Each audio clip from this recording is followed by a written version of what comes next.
بسم اللہ الرحمن الرحیم. السلام علیکم. میں سمیع ابراہیم اور آپ دیکھ رہے ہیں ہمارا یوٹیوب اور فیس بک چینل. پاکستان میں سیاستدان کس طریقے سے اپنے مخالفین کو ان کو زیر کرنے کے لیے، ان کے اوپر دباؤ ڈالنے کے لیے کیا ہتھ کنڈے اس وقت استعمال کر رہے ہیں، میں آپ کو آج پوری اس کی تفصیل بتاؤں گا.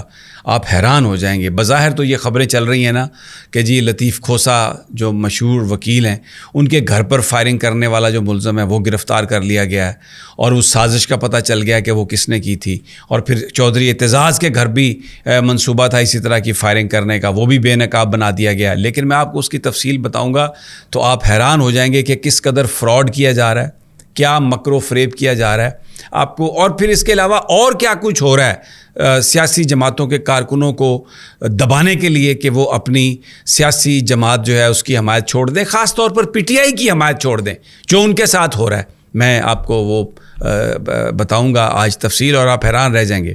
پہلے تو یہ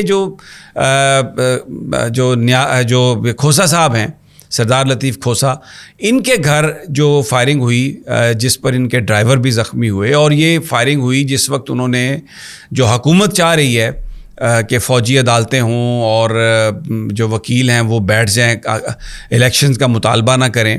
اس دن انہوں نے ایک بڑی بھرپور تقریر کی لاہور کے وکلاء کنونشن میں، اور شام کو ان کے گھر فائرنگ ہو گئی. تو اب جو پولیس کا یہ دعویٰ ہے، پنجاب پولیس کا، کہ انہوں نے ملزم کو پکڑ لیا. اب میں آپ کو بتاتا ہوں تفصیل، ذرا آپ دیکھ لیں. جو پکڑا گیا کہتے ہیں کہ اس کا نام ہے محسن عرف لمبا، اس بدماش کا، مبینہ بدماش کا، اور وہ اقدام قتل اور کئی اس قسم کے منصوبے جو ہے نا اس پر الزام ہے پہلے وہ کر چکا ہے. اور یہ بتایا جاتا ہے کہ یہ جو ڈیل ہوئی تھی وہ 10 لاکھ روپے میں ڈیل ہوئی تھی سردار لطیف کھوسا کے گھر پر فائرنگ کرنے کی. 1 لاکھ روپیہ اس کو دے دیا گیا تھا، اور اس کے ساتھ ساتھ یہ بھی منصوبہ تھا کہ چودھری اعتزاز احسن کے گھر پر بھی فائرنگ کی جائے یا ان کو بھی ایلیمینیٹ کیا جائے. اب یہ منصوبہ نظر آتا ہے، اب انسان سن کے بڑا خوش ہوتا ہے کہ چلیں یار ہماری لا انفورسمنٹ جو ہے اس نے بڑا زبردست کام کر دیا ہے. اب یہ اگلی جو کہانی ہے کہ جی یہ جو محسن عرف لمبا ہے یہ کس کے ایما پر یہ بات کر رہا تھا، کس کے کہنے پر اس نے لطیف کھوسا کے گھر پر حملہ کیا، کس کے کہنے پر وہ چودھری اعتزاز احسن کے گھر حملہ کرنے جا رہا تھا. وہ کون ہے بندہ جس کے اوپر الزام ہے؟ زبیر نیازی. زبیر نیازی کون ہے؟ تحریک انصاف لاہور کا اعلی عہدیدار ہے، ایڈیشنل جنرل سیکرٹری ہے، یہ جنرل سیکرٹری ہے. اور آپ کو یاد ہوگا کہ جو شروع میں جب تحریک انصاف پر مقدمات جب بننے لگے تھے تو سب سے پہلے اس پر ایک پرچہ درج کیا گیا تھا، اور الزام اس پر یہ تھا کہ یہ پی ٹی آئی کی قیادت کا، پی ٹی آئی کے چیئرمین کا بہت لائل ہے. اب آپ ذرا اندازہ کریں، یعنی سردار لطیف خان کھوسا وہ بات کر رہے ہیں کہ جس کے بینیفیشری پی ٹی آئی کے کارکن ہوں گے.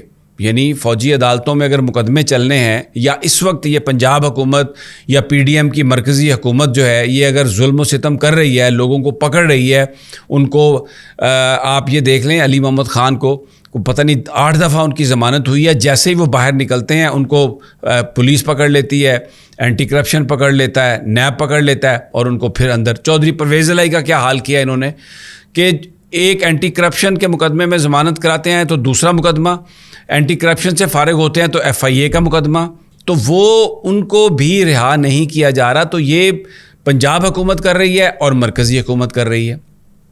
یعنی لیکن فائرنگ کون کروا رہا ہے؟ وہ اب تاثر یہ دینے کی کوشش کی جا رہی ہے کہ سردار لطیف خان کھوسا، اعتزاز احسن، یا وہ جو وکیل ہیں اس وقت وہ جو قانون اور آئین کی بالادستی کی بات کر رہے ہیں، یا ایسا نظر آ رہا ہے کہ وہ اس موقف کی حمایت کر رہے ہیں جو موقف پی ٹی آئی کا ہے. تو جناب یہ پرچے بنائے جا رہے ہیں کہ جی یہ تو جو پی ٹی آئی کے لیڈر ہیں ان کے کہنے پر یہ سب کچھ کیا جا رہا ہے. یعنی آپ یہ دیکھیں، مجھے یہ اچھی طرح یاد ہے جس وقت یہ میر مرتضیٰ بھٹو قتل ہوئے تھے تو اس کا الزام بھی آصف علی زرداری پر لگا دیا گیا تھا، اور محترمہ کی حکومت بھی ختم کر دی گئی تھی. فاروق لغاری نے اسمبلی توڑ دی تھی، اور یعنی جن کا بندہ مار کے لاش ان کے گھر پھینک دو اور پرچہ بھی ان پہ کر دو. یہ ہے وہ سیاست ورکرز کو دبانے کا یہ منصوبہ جو اس وقت پی ڈی ایم کی حکومت کر رہی ہے، پنجاب کی نگران حکومت کر رہی ہے. انتہائی افسوسناک. یعنی کوئی تصور کر سکتا ہے یہ بندہ پرائما فیشی، اگر آپ اس کو دیکھیں، میں اپنی بات کر رہا ہوں کہ زبیر نیازی کا کیا جھگڑا سردار لطیف کھوسہ کا کہ وہ ان کے ساتھ کہ وہ وہاں پر ان کے گھر پر فائرنگ کرائے, یا وہ چودھری اعتزاز احسن کے گھر پر فائرنگ کرائے. لیکن پی ٹی آئی کے رہنما کا نام اس لیے لیا گیا کہ یہ سب کچھ اس کے ایما پر ہے کہ وکیلوں میں نفرت پھیلے, اور یہ سوچا جائے کہ شاید یہ تو پی ٹی آئی خود یہ سارا کام کروا رہی ہے, ہمدردیوں کے لیے کام کروا رہی ہے, یا جو پی ٹی آئی ہے اس کا بھیانک چہرہ ہے. یہ ایک ان کا یہ منصوبہ ہے. مجھے آپ بتائیے, تو اس کا مطلب تو یہ ہوا کہ یہ نہ تو پراما فیشی نظر آ رہا ہے بادیو نظر میں, نہ تو محسن لمحہ جو ہے اس نے ہو سکتا ہے فائرنگ اسی نے کی ہو, لیکن کس کے ایما پر کی ہے یہ نہیں پتہ. اب بیان لینا کسی ملزم سے, مجھ سے آپ جو مرضی بیان لے لیں, مجھے ابھی پکڑ کے لے جائیں, مجھ سے آپ لکھوا لیں, میں آپ کو ہر قسم کا بیان دے دوں گا. مجھے نظر آ رہا ہے کہ مجھے جوتے پڑیں گے, اور مجھے یہ بھی نظر آ رہا ہے کہ جب تک میں یہ بیان لکھوں گا نہیں میں چھوڑوں گا, میں چھوٹ نہیں سکتا. تو بھائی مجھ سے جو مرضی بیان لے لیں آپ, اس بیان کی کیا حیثیت ہے؟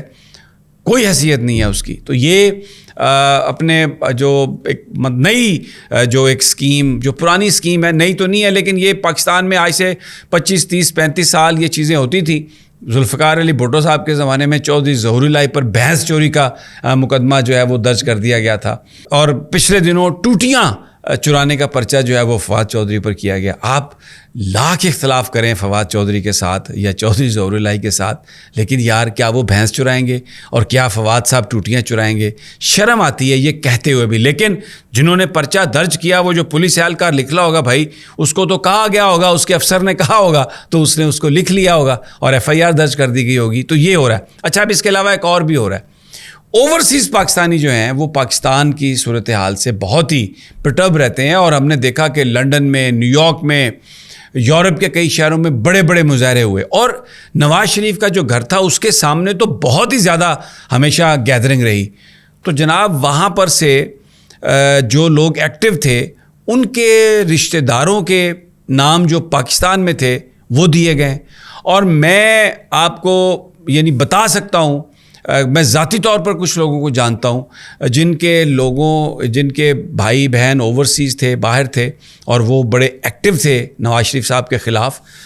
تو یہاں پر ان کے جو بزنسز ہیں ان پر ریڈ کیے گئے, ان کے گھروں پر ریڈ کیے گئے, اور انہیں یہ کہا گیا کہ جناب آپ اپنے بھائیوں کو وہاں پہ بتا دیں, اپنے عزیزوں کو, کہ اب اگر انہوں نے کوئی اس قسم کی حرکت کی تو ان کی جان نہیں چھوٹے گی, اور یہ ہم یہاں پر آپ کو بند کر دیں گے, یہاں پر آپ کا کاروبار جو ہے وہ خراب کر دیں گے, اور آپ کے خلاف جن ممالک میں آپ رہ رہے ہیں وہاں پر آپ کے خلاف بھیجیں گے, جس میں یہ بتایا جائے گا کہ آپ کا دہشت گرد تنظیموں سے تعلق ہے مبینہ طور پر, آپ منی لانڈرنگ میں ملوث ہیں, تاکہ وہاں پر جو قوانین ہیں ان قوانین کے تحت ان لوگوں کے خلاف, ان عزیز و اقارب کے خلاف انکوائری شروع ہو سکے. تو یہ طریقہ ہے مخالفین کو ڈیل کرنے کا اس وقت پاکستان میں, اور انتہائی بھونڈے انداز میں, جس طرح ماضی میں کیا جاتا تھا ویسے ہی کیا جا رہا ہے کہ رشتہ داروں کو اٹھا کے لے جائیں. یہاں پر بڑے امپورٹنٹ لوگ ہیں, ان کے دامادوں کو اٹھا کے یہ لے گئے ہیں پولیس والے, اور ان پر دباؤ ڈالا ہے کہ جناب آپ اپنے عزیز و اقارب سے کہیں کہ وہ سیاسی طور پر نواز شریف یا پیپلز پارٹی کے ساتھ مل جائیں. ویری سیڈ سچویشن, لیکن بہرحال اس وقت یہ ہو رہا ہے پاکستان میں. اجازت دیجیے اگلی ویڈیو تک انشاءاللہ جلد ملاقات ہوگی.